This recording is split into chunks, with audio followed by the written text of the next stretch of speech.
ঝালকাঠিতে বাজি ধরে টানা ১০০ ডুব দিয়ে বাবুল মোল্লা নামের এক কৃষকের মর্মান্তিক মৃত্যু।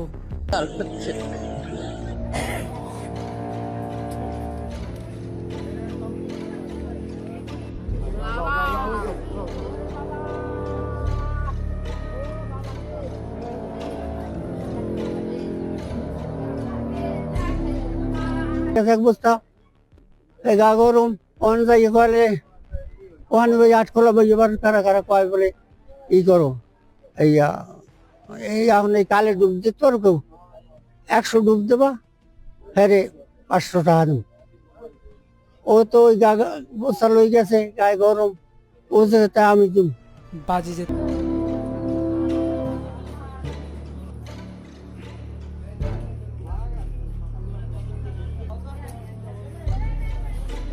হাতে হাতে ধরছি, ধরার সাথে সাথে যে প্রসাব করে দিয়েছে ঘরে নিয়ে শোয়াইছি।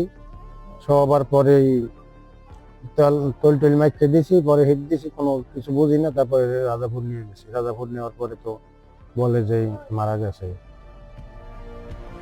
এই ঘটনা প্রমাণ করে সামান্য বাজি বা মুহূর্তের উত্তেজনায় জীবনের ঝুঁকি নেওয়া কখনোই উচিত নয়। সচেতন থাকলেই এমন মর্মান্তিক মৃত্যু এড়ানো সম্ভব।